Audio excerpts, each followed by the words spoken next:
it's an interesting one because it's not just about building the centers. I mean, that's the big capital cost, right? And that's the hard part to do, is actually find those dark stores, put the stock into them. It's about having the right inventory and the right stock and planning for that. So, there's a lot of software out there, partners that we work with at BigCommerce ultimately, that can do that for retailers. So if you're a large distributor, if you're a large grocery house, you can work with various different technology platforms that will help you understand, what kind of products you should have where. And that is actually a really challenging task, right? Because ultimately, who knows what people really want to buy, but you can use all kinds of data points and modeling to be able to help you do that.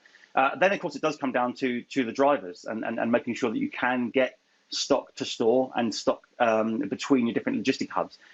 Again, it's all about making sure you have the right technology and processes in place so that you can effectively get the best product to the best area at the best time to minimize minimize the cost of doing that and to maximize the ability to deliver next day, say, to your consumers.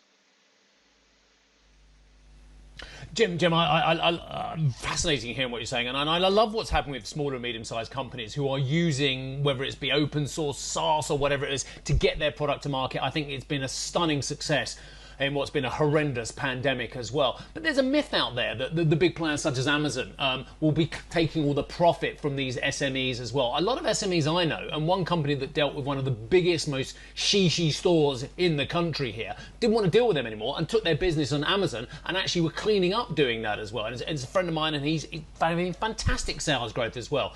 What are the barriers, though, to those companies in the next stage? So it's a really interesting one, looking at Amazon, because, I know a lot of retailers. I've been working in e-commerce for 20 years.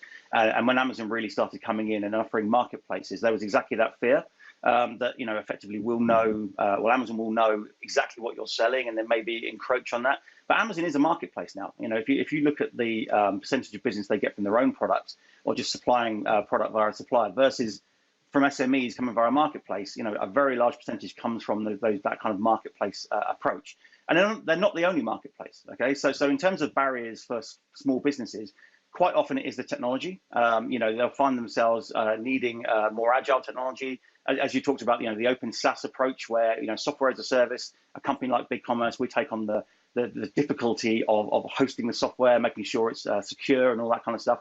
We do all of that. But then making sure that the features exist to allow them to expand as quick as possible into other marketplaces. So traditional marketplaces like eBay, but also social shopping, so like Facebook and Instagram shops. These are all things that are coming down the pipe. They've already arrived in the US.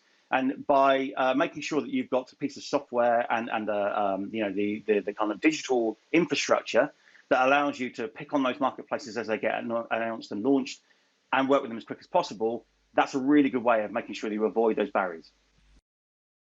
Hi, I'm Joanna Bersecci, and thank you for watching. You can check out more of our videos by clicking on the boxes on the screen. And don't forget to subscribe to our channel for more from CNBC International. Thank you for watching.